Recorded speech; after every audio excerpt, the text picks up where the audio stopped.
Hello, homeschoolers. My name is Laurel. Welcome to the land of Kakiak. I thought I would just show you, this is what I've been working on this week. I feel like I usually have some project that I am working on as the kids are doing their schoolwork. I usually have some homeschool related thing I'm working on too. In this case, this week, actually I've been working on this for a couple of weeks, but this is the next stage, was to actually try to use one of my new copybooks that I made with my youngest. He is 5. He is this summer going between preschool and kindergarten. I did a trial run today, and I'll kind of show you what we did, and I'll let you know my thoughts about it, and maybe this will give you some ideas of things you can do at home for kindergarten or preschool years. Inexpensive, and you can basically do the stuff yourself. Okay, here we go. Okay, so this is the second copybook in the series. I did 5. And when in doubt, just have them copy something.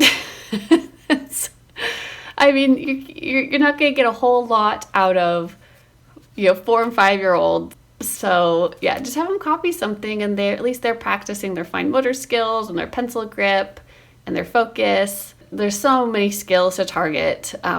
I definitely don't expect them to be coming up with their own sentences at this age or anything like that.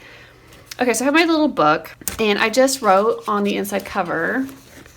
Sorry, this is just for people who buy this. This is like my notes for them, but I just wrote down today our curriculum books. So for reading and handwriting, we're going to be using Phonics. I have those resources. For math, the main spine of my math program is Number Stories Book 1. So we actually started this in preschool, so I'm just continuing on with it, and then I'll just move on to Number Stories Book 2. And so yes, that's the spine of my math.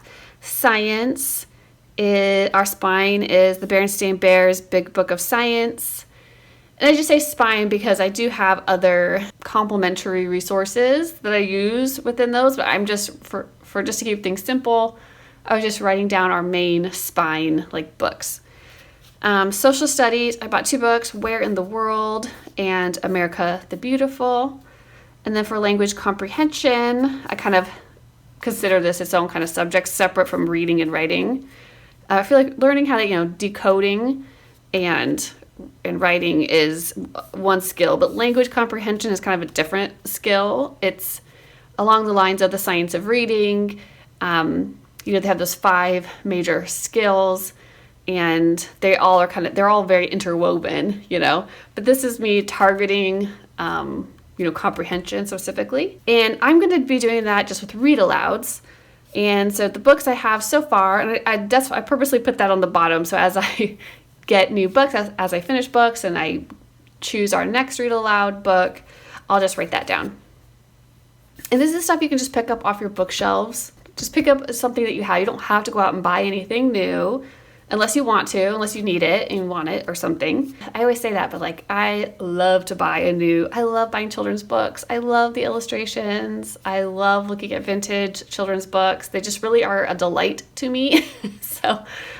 But you can just totally pick up a book around your house and do these exercises with them, or go to the library or something. Okay, so let me just show you how it starts out. So this particular copybook, I'm following the phonics progression, or the targeted reading letters from Phonics. So it starts with the first sound of A, the short A, the second sound of S, Z, T, and X, right? So that's why I highlighted those today. We are on lesson 1. This is probably the 3rd time I've actually gone over lesson 1 with him. I'm just going to keep going over that lesson until it sticks, or he kind of gets it, or gets more interested, and it starts flowing quicker. We're kind of in those training stages right now. He's very young, where we're transitioning from just listening or just studying just the alphabet, just the letters alone, to putting them together into reading words. I'm just going, and I just got the free printable version of Phonics. Yeah, so I marked our spot. We're just on lesson 1. I do make little marks. I put a 1 over the A and a 2 over the S, just to signify what sound it's spelling. But we practiced this today, and I would say he's still not completely engaged, so we'll just keep doing this. That's kind of how it was when I started with flashcards. Like, he wasn't super into it, and then it's like it hits a tipping point where something like a light bulb goes off, or they just, once they grasp it a little bit, then it becomes more fun. But anyway, so we're on lesson 1. I just had him practice writing one word, just am. And I wanted him to practice, he can write his name, but I wanted him to write it in the correct proportions and the lines. So I just, went through with my highlighter and highlighted and had him trace over. And then, we had him sound this out after he wrote am.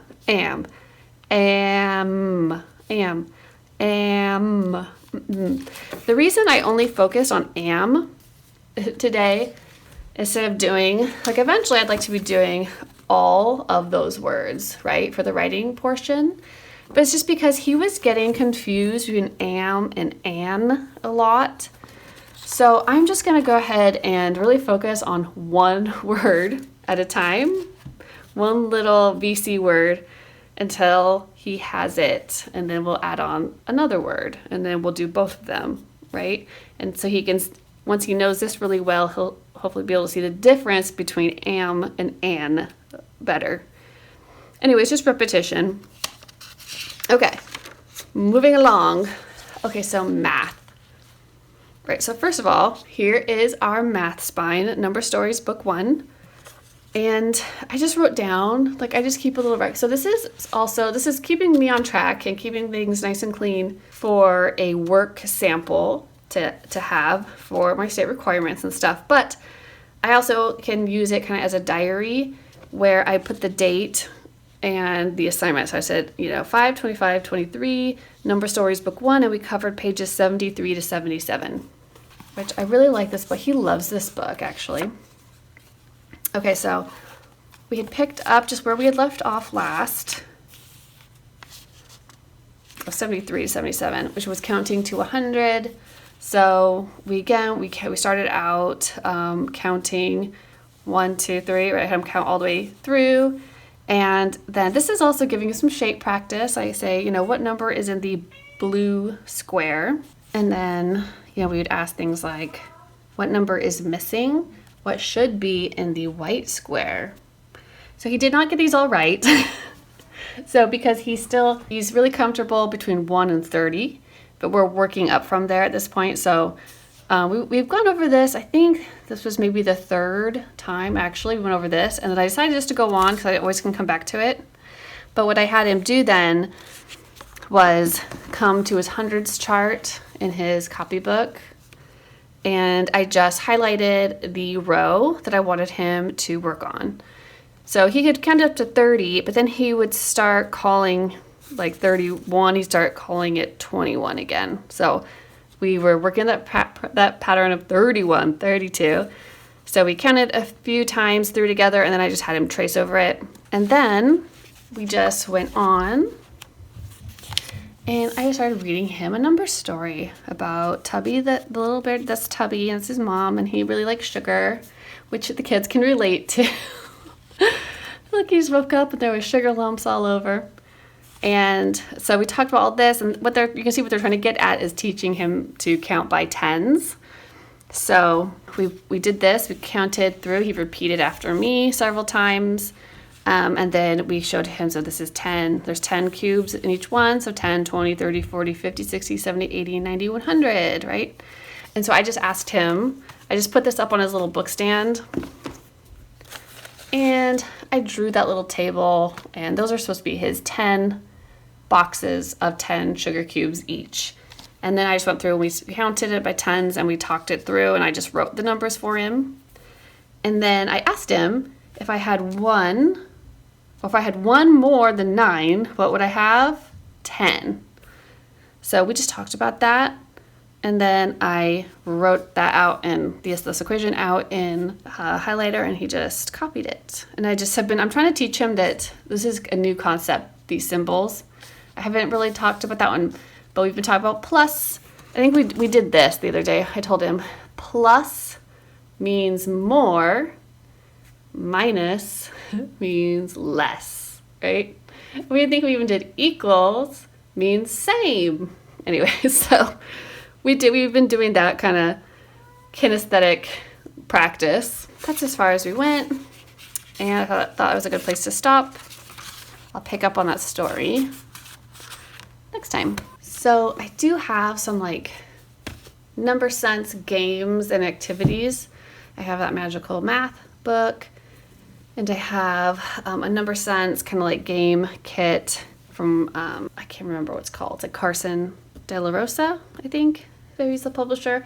But as it makes sense, I will just play those games with him as I just have previewed them so I kind of know what's in there. If something seems to match up with this spine, I'll just pull those out and we will do a game that day. And in that case, I will just write on here. I'll just make a record of what we played. Okay, so we've covered reading and writing. We are on to listening comprehension. This is the Fairy Tales and Fables book. This was really cheap. I think it was only like $10 on Amazon. And I'll try to leave you guys links to everything I'm showing you. But I really like this illustrator, and they're just what I really like about this book. It's a well-made book. It's the kids really like the pictures. You know, these are really classic stories that all kind of have like a moral lesson to them. So there's something you can extract out of it. And they're not too long to where the kids lose interest. So I don't know why, but Bo, he's been just obsessed, absolutely obsessed with, which one is it? This one, The Teeny Tiny Woman. Oh my gosh, he's asked me to read this to him like every day for like a week. So we read it today again. So what we do for listening comprehension or language comprehension, right, is I read this to him and then I ask him to tell it back to me, right? So then he narrates, and so he'll use the pictures as a guide, and I'm surprised by how many like exact words he actually pulls out. And he likes to do all the voices and stuff that I do, like if he thinks they're funny. He narrates it back to me, then, you know, I'll ask. That's usually just like the first day, but if we read a story repeatedly, I like to start asking, like, why did the author write this? What are they trying to tell us, right? Like, so in this story, we discussed how you shouldn't take what's not yours. That's kind of the moral of this story. If it's not yours, don't take it. Anyway, so these are just, I just like this book. It's just about the right, it's all like, you know, wholesome stories, and it's all just about the right length of time and good illustrations. And my kids all like it. Kakiak Academy kids say yes. That's what the Read Me a Story is. So read a short story to your child, ask them to tell it back to you, discussing interesting points or morals, and have them draw something from the story that stood out to them. So you can see he actually started drawing all the little scenes that he remembered from the book. So that was cute. And I always encourage them to color. I love seeing things in color. For social studies, right, I got America the Beautiful. I got this book as a spine kind of book. Isn't that pretty? And then I got this book, Where in the World, and I bought this little set of like world, like famous monuments and buildings, and so we've been like trying to match those up. We've been kind of playing with them back and forth, but I'll do the same kind of pattern that I do with my older boys, where we alternate between science and social studies. So we're not formally doing these right now, but if I was, it would go on the open-ended page. What I am doing right now is science. So the Berenstain Bears Big Book of Science and Nature. This is our spine. We love this book. Again, this was really affordable. It's lasted through, this is my second child on it, but like this is one of those ones, I used this with William when he was in kindergarten, and he still looks at it to this day. Like they've been continuously pulling this out and looking at it. They really like it. But they really like the Berenstain Bears, so that was helpful too. I just wrote down what book we did, Berenstain Bears, Big Book of Science, pages 1 through 11. And it starts out, it goes through the year with the kids. So it starts out the first day of the year, January 1st. So this day, we talked about, do you know what a calendar is? We just talked about a calendar, and that there's 12 months in a year, and there's 7 days in a week, and we sing the Days of the Week song, you know, we just kind of talked about that.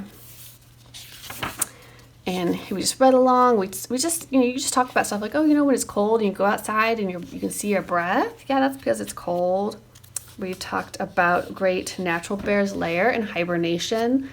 And we actually, the day we went over this, we actually built Bear's Lair, a bear's den, with just like blankets and pillows and like chairs and stuff. We just made, and they pretended like they were bears and they want to get in a dark place, a dark snug place. Today, we talked about snow.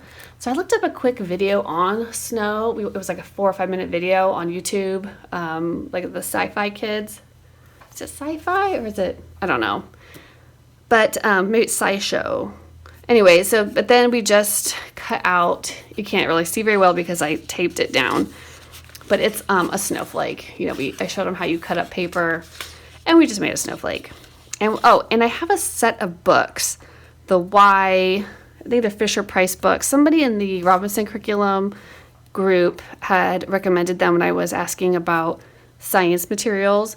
And so I found, you know, a nice used set on eBay, and I plan on definitely using those, like as things come up in my spine, I look around and I see, is there any supplementary material that fits with this? So if I have another book on snow or why it's cold or what is winter or what are seasons, all types of stuff will match up with this big book of science and nature. And so I will be, and they're all short, and the kids, you know, as long as it's not too long and boring, you know, they're into it. I know I did this before with them, but you can make snow. You can make really fun play snow. You get a bunch of baking soda and mix it. Just go to the dollar store and get like really cheap white hair conditioner and just mix them together. And it makes really fun fake snow. And if it smells good too, sometimes because of the conditioner. But yeah, and then you can like put it in a Ziploc bag, put it in the fridge, and you can actually use it for a couple of days if you want, if it doesn't get too dirty. This is the thing that I probably have to do the most not planning for. I just kind of like, as I open up the book and I have to come up with something. I'll try to come up with something. This is what I'm choosing to be my hands-on activities for him, is something to do with this. I cannot do hands-on activities with all of the subjects all the time, you know. I do try to play games and stuff, especially with math.